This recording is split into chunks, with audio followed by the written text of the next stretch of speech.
देखो बेटा,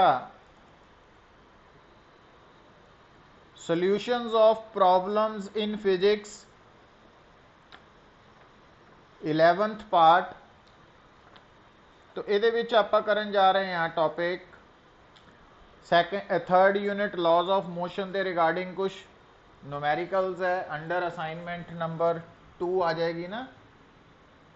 तो ए बॉक्स फर्स्ट न्यूमेरिकल है, a box weighing 80 newton rest on a plane inclined at an angle 20 degree to the horizontal between the box and the plane the coefficient of static friction is 0.25. what is the least magnitude of force F parallel to the plane that will prevent the box from slipping down the plane। होना ध्यान दियो बेटा, बड़ा important numerical है।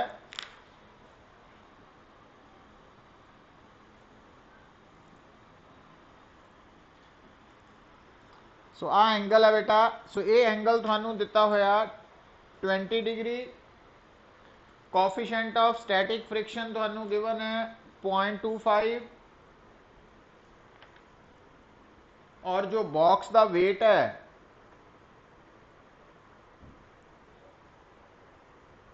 That is 80 newton mg की value दी हुई है। हुण गल सुनो पुत, इस बॉक्स के ऊपर एक फोर्स लग रही है वेट, नॉर्मल रिएक्शन, ठीक है। हुण ध्यान दो कि असी फोर्स लगानी है, स्टेटमेंट नूं ध्यान ना पढ़ो, फोर्स उपर नूं लगानी है ताकि बॉक्स नीचे नूं आन तो रोक सकिए, स्लाइडिंग डाउन तो रोक सकिए ना, प्रिवेंट करना स्लाइडिंग नूं। इहदा मतलब अगर बॉक्स नीचे नूं आना चाहता वा तो उन्होंने नीचे नूं आन तो रोकने लई एक तो फोर्स है फ्रिक्शन, और दूसरी फोर्स है एफ, ठीक है। तो आ एंगल थीटा है, तो आ mg cos थीटा,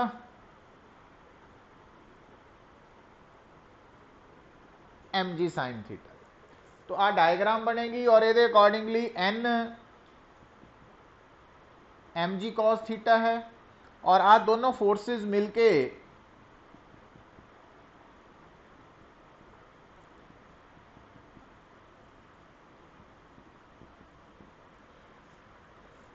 ठीक है। हुण आ जिहड़ी एफ है ये लिमिटिंग फ्रिक्शन के बराबर है, क्योंकि इनू रोक रही है ना नीचे आने तो ये लिमिटिंग फ्रिक्शन आ जाएगी। तो लिमिटिंग फ्रिक्शन की वैल्यू म्यू एस एन,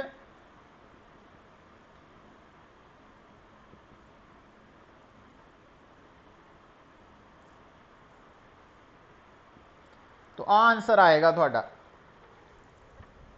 अच्छा हुण बेटा देखो ये क्वेश्चन क्यों इंपॉर्टेंट है। हुण इसे ही स्टेटमेंट चो कह सकता सी कि what is the least magnitude of force F parallel to the plane. हुण जिद्दां इत्थे उन्हें कहा what is the least magnitude of force F parallel to the plane that will prevent the box from sliding down, slipping down.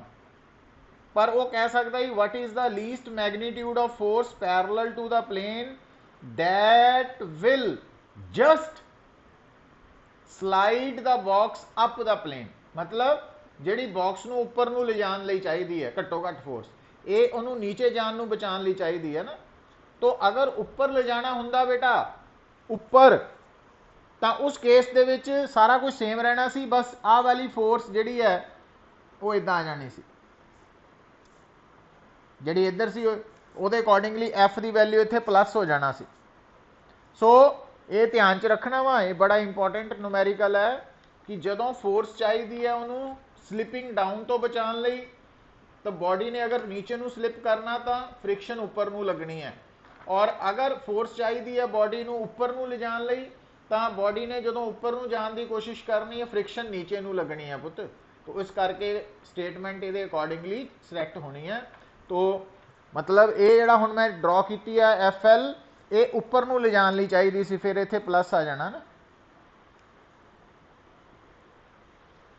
तो उहदे accordingly answer आना। तो समझ लग गई है? लक्ष्य,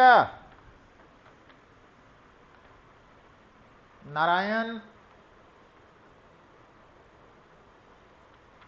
अंकुश,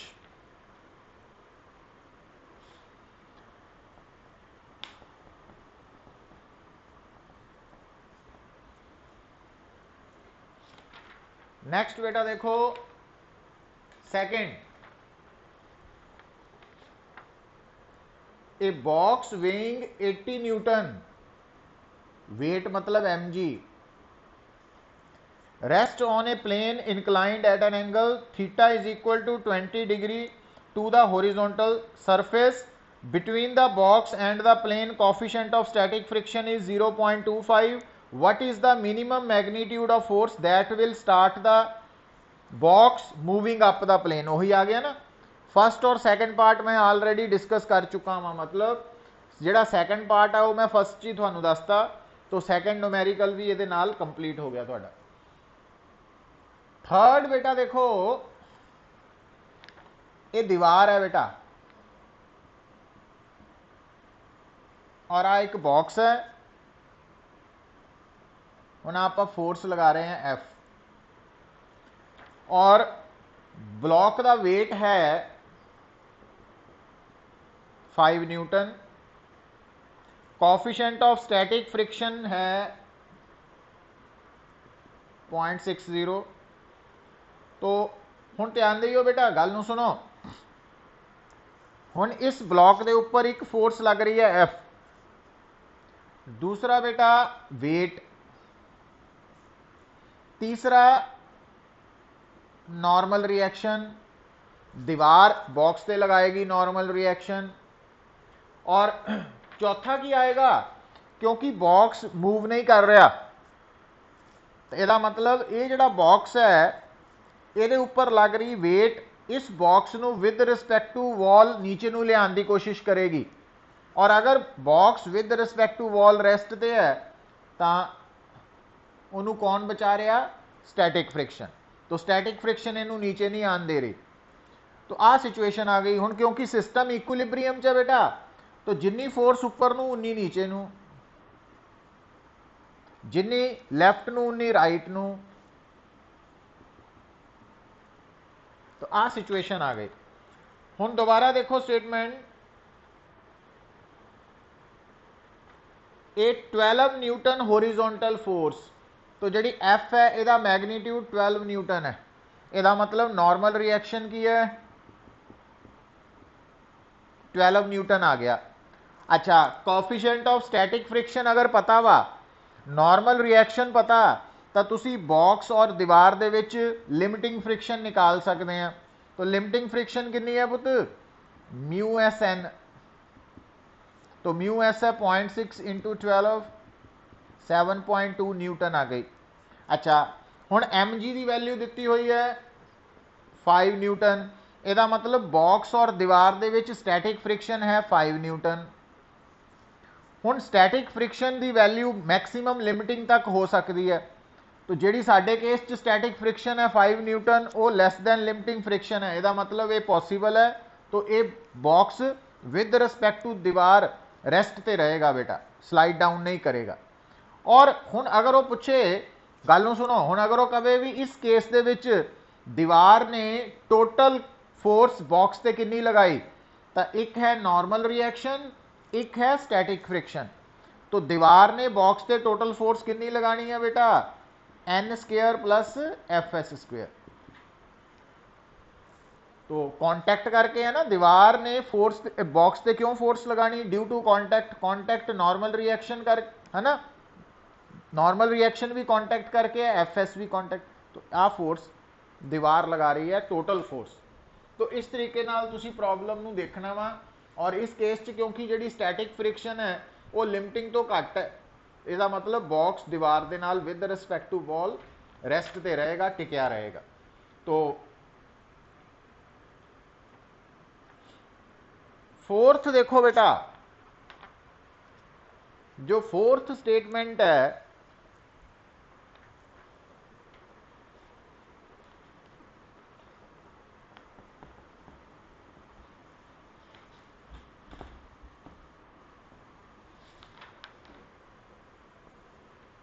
फोर्थ स्टेटमेंट के अकॉर्डिंगली ब्लॉक बी टेबल के उपर लाई कर रहा, आ स्ट्रिंग है होरिजोनटल, आ इनकलाइंड है बेटा, और इथों एक वेट लटक रहा है ना ए।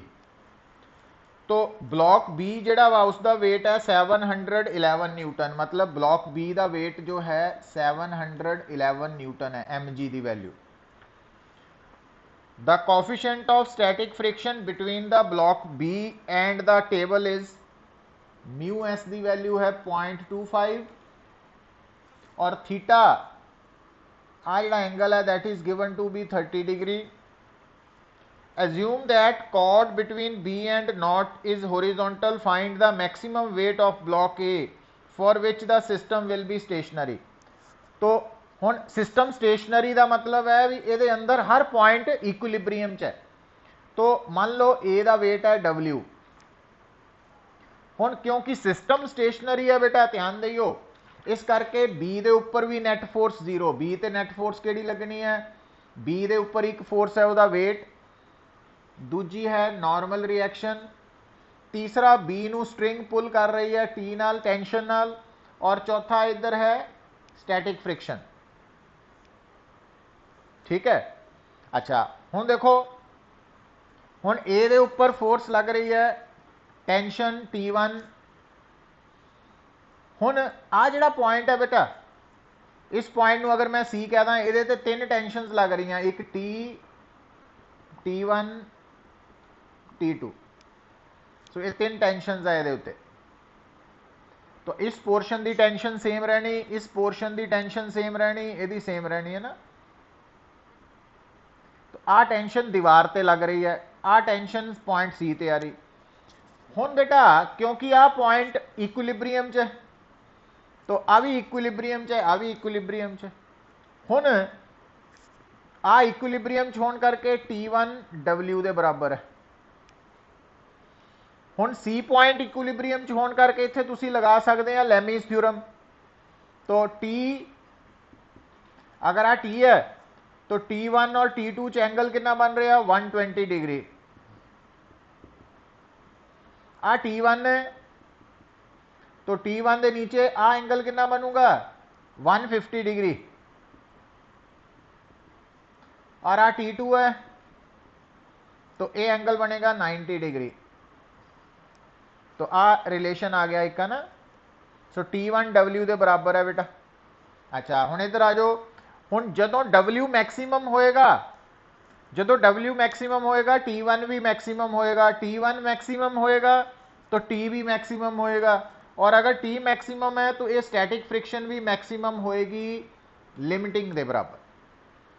तो ये ध्यान च रखना, ये सिचुएशन समझ आनी चाहिए तुहानू।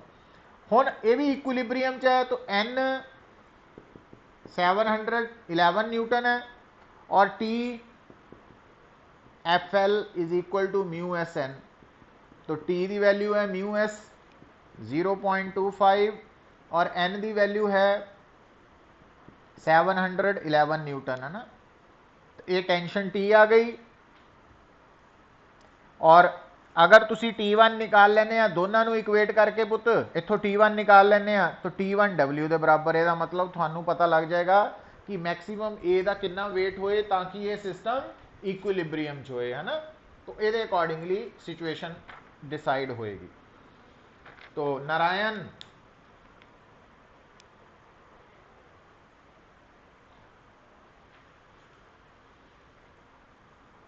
लगी समझ, लक्ष्या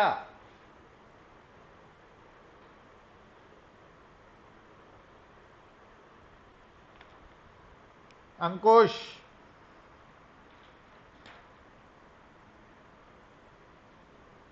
तो ये बेसिक पॉइंट्स है, इन्हों मीनस इंपॉर्टेंट बड़े है कंसैप्ट्स।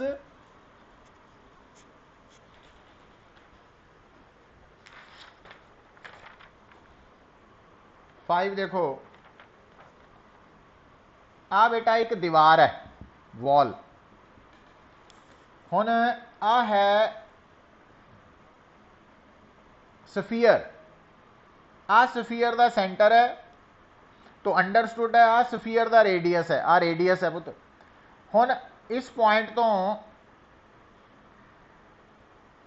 आ स्ट्रिंग है, दिस इज स्ट्रिंग, और आ जिहड़ा स्ट्रिंग है ये 30 सेंटीमीटर लॉन्ग है।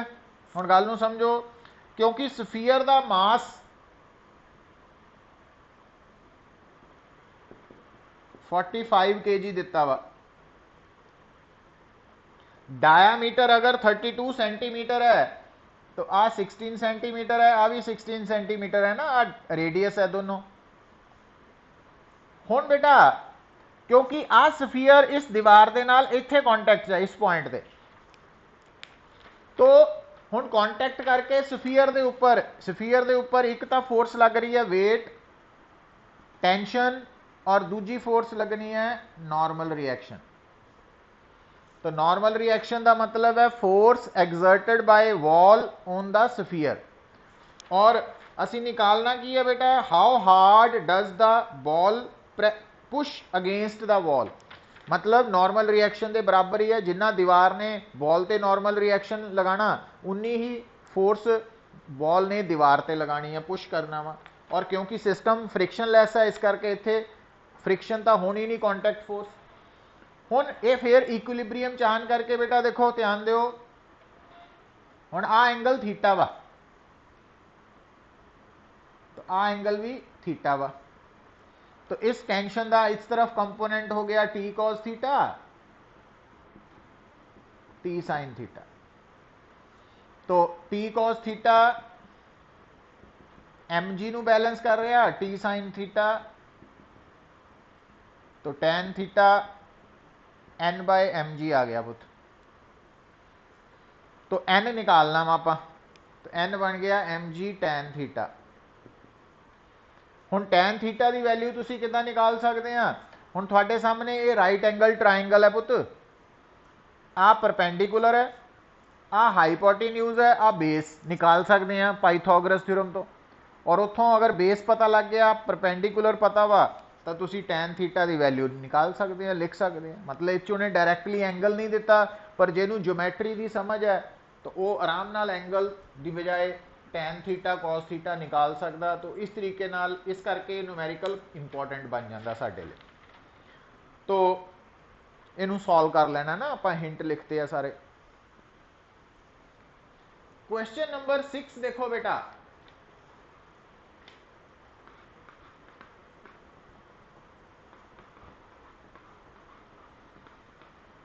क्वेश्चन नंबर 6 जो है उहदे accordingly figure shows the x t graph of a particle of mass. हुण आ गल नूं समझो पुत, फिगर 6 जिहड़ी है ये शो कर रही है थानू एक्सटी ग्राफ, एक्स सेंटीमीटर च है, टाइम सैकेंड च है,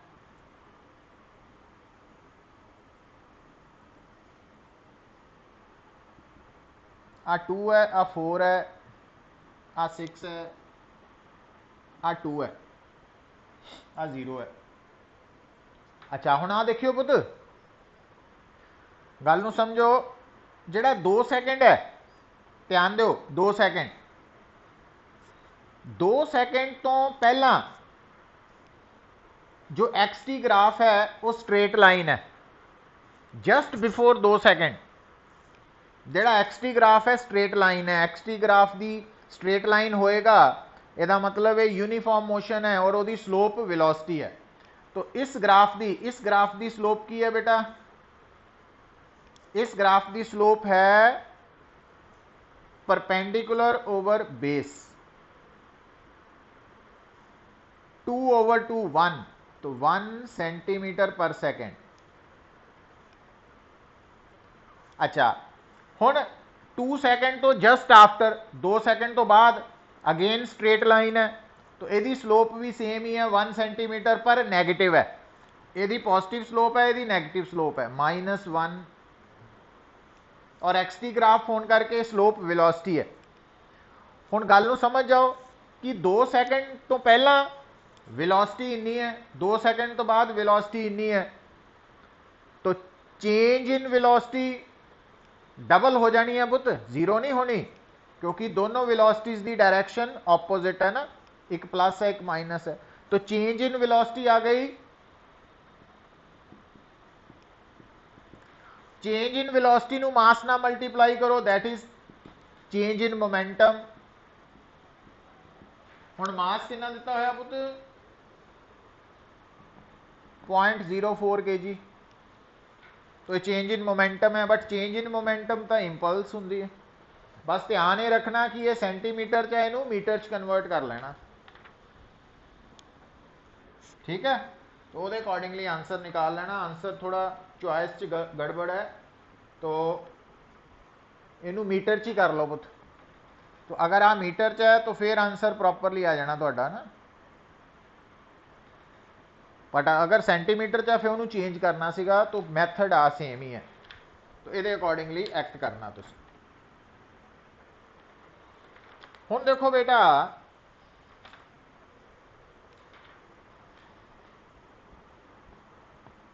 मतलब हुण आ प्रॉब्लम है, ये इंपल्स का कंसैप्ट है, इंपल्स चेंज इन मोमेंटम, मतलब इंपल्स मोमेंटम थ्योरम का कंसैप्ट है। तो प्लस ग्राफ दिता होया एक्सटी ग्राफ, मतलब स्लोप ऑफ एक्सटी ग्राफ की दसदी है वेलोसिटी। तो वो तीन कंसैप्ट मिलके प्रॉब्लम है, जिन्होंने समझ आ बड़ा ईजी काम है, तो जिन्होंने नहीं समझ वो मुश्किल आएगी पुत। नाउ एक आ भी देखो बेटा, पहला 9th प्रॉब्लम देखो, a block of metal weighing 2 kg is resting on a frictionless plane. आ फ्रिक्शनलैस प्लेन है, ये ऊपर 2 kg ब्लॉक लाई कर रहा है ना। हुण ध्यान दो, it is struck by a jet of releasing water at the rate of 1 kg per second. मतलब ये ऊपर पानी की स्ट्रीम आके टकरा रही है, और उस पानी 1 second dm/dt 1 kg per second है, और इस पानी की स्पीड हैगी है बेटा 5 मीटर पर सेकेंड। हुण ध्यान दो, क्योंकि सैकेंड लॉ के अकॉर्डिंगली एफ हुंदा वा dp/dt और p है mv। नॉर्मली मास कांस्टेंट है, v चेंज हुंदा ना, बट ये उल्ट है पुत, थोड़ा ध्यान दियो। तो ये v कांस्टेंट है और मास चेंज हो रहा, तो इस करके ये जी फोर्स आनी है वेलोसिटी इंटू dm/dt आनी, 5 × 1, तो 5 न्यूटन आ गई फोर्स। और यदा मास क्योंकि 2 kg है, तो एक्सेलरेशन हो जानी है F/m 5/2।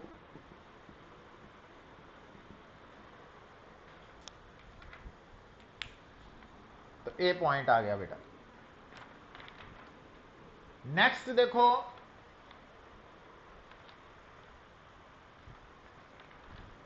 हुण अगर बेटा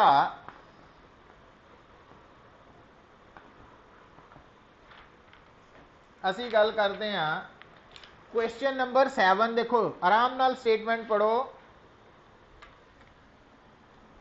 तो की कह रहा है, a given object takes n times more time to slide down a 45 degree rough inclined plane as it takes to slide down a frictionless 45 degree incline. मतलब गल नूं समझो भी, अगर थोड़े कोल 2 इनकलाइंड प्लेन्स है,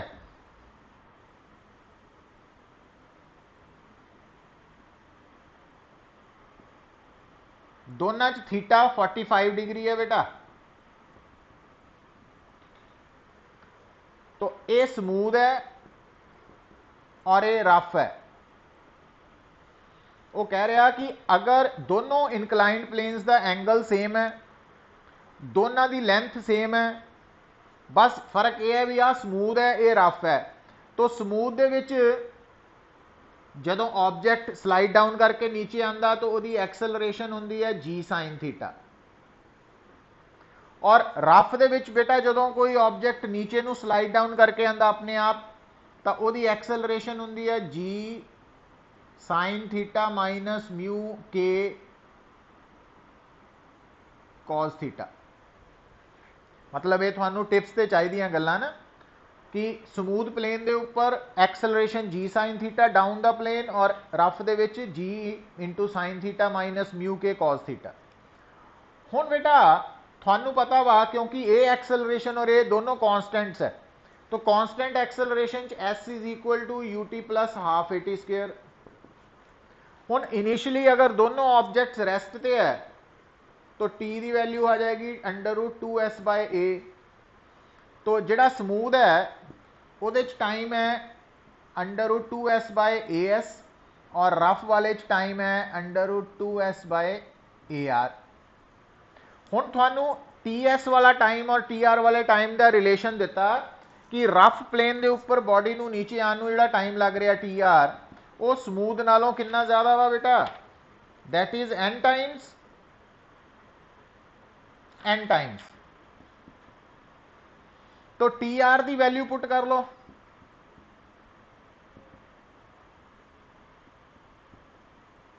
स्क्वेयरिंग बोथ साइड्स है ना, तो 1/ar is equal to n square over as, क्योंकि आ 2s तक कट्टे जाने हैं, आ स्क्वेयर हो जाना बेटा आ अंडर रूट च होने करके, तो इट मीनस as की वैल्यू n स्क्वेयर ar आ गई पुत।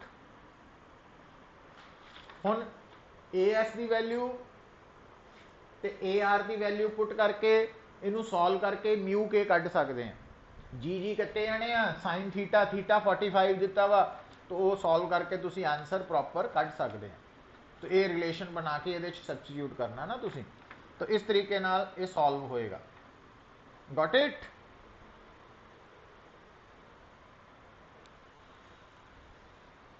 फिर देखो बेटा मतलब इंपॉर्टेंट प्रॉब्लम्स है टॉपिक्स नू समझन लई।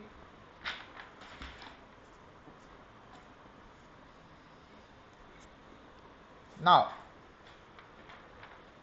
क्वेश्चन नंबर 10 देखो बेटा पहला, फिर आप 8th ते आवांगे।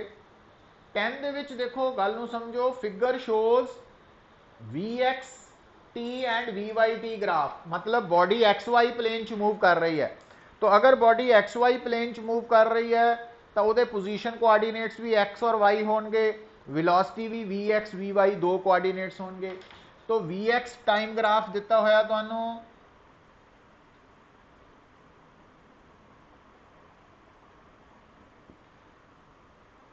हुण गल नू समझो पुत,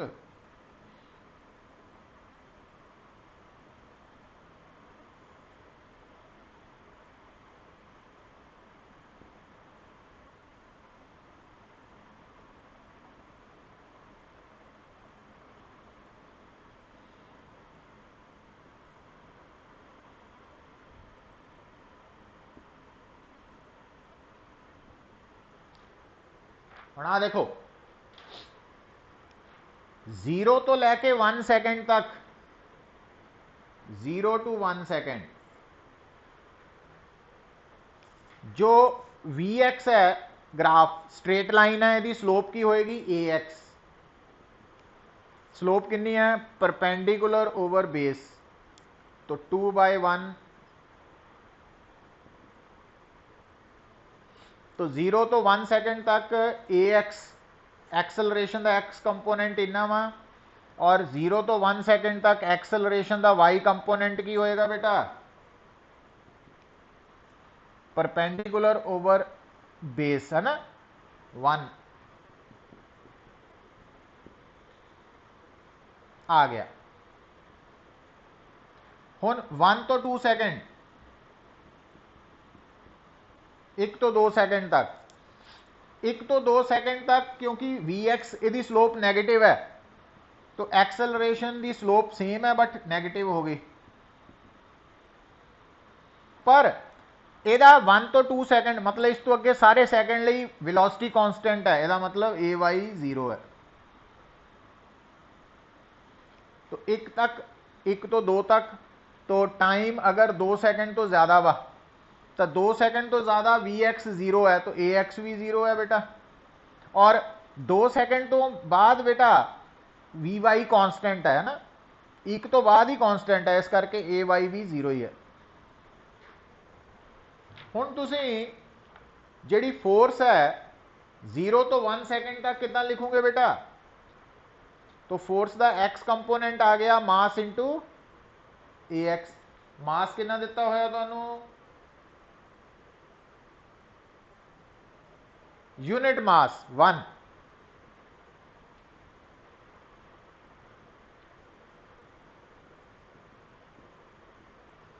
तो यदा मतलब 0 तो लैके 1 सेकेंड तक फोर्स है 2 आई कैप प्लस 1 जे कैप। 1 तो लैके 2 सेकेंड तक फोर्स का एक्स कंपोनेंट है -2 मास इंटू एक्सेलरेशन आना ना, मास 1 है यूनिट मास। तो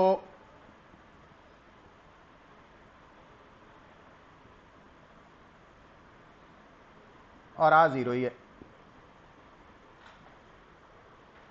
तो इतों सिलेक्ट कर सकते हैं तुसी अलग अलग टाइम इंटरवल च कितनी फोर्स लग रही है। ठीक है, वो अकॉर्डिंगली आंसर दस सकते हैं कि 0 तो 1 तक कितनी है, 1 तो 2 तक कितनी है, 2 तो बाद कितनी है। तो राइट आंसर सिलेक्ट करके टिक कर सकते हैं। तो मतलब ये क्वेश्चंस मुश्किल नहीं है, बट कंसैप्ट्स बहुत सारे है ना भी, जिदा वेलोसिटी टाइम ग्राफ अगर स्ट्रेट लाइन है तो वो स्लोप एक्सेलरेशन है, और एक्सेलरेशन तो फोर्स आ जाएगी, है ना।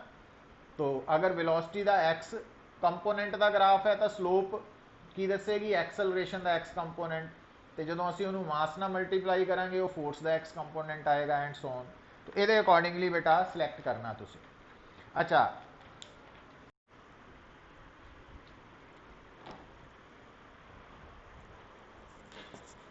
आ देखो बेटा, एक्चुअली मैं डायग्राम थोड़ा होर क्लीयर कर देना थानू। क्वेश्चन नंबर 8 दे विच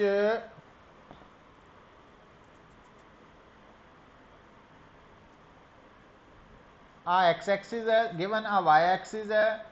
इनिशियली आ दो मासिस थानू दिते हुए है और स्ट्रिंग उस वक्त होरिजोंटल है, इनू ओरिजिन मान लिया। तो आ मासिस एम एम, तो ये कनेक्टेड बाय स्ट्रिंग है बेटा,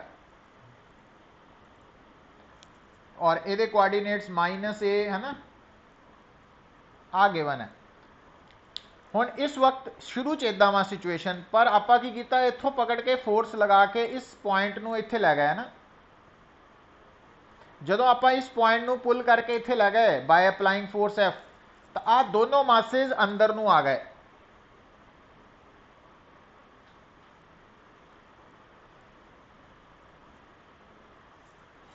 हुण इस वक्त इन्हां दे पोजीशन कोऑर्डिनेट्स है -x, मतलब आ x है और आ एयर है ना। हुण आ फोर्स है, आ टेंशन आ गई टी।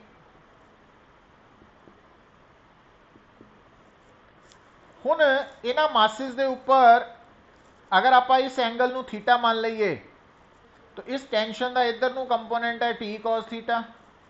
तो आ टी कॉस थीटा इस मास नूं एक्सेलरेट करवा रहा है अलॉन्ग एक्स एक्सिस।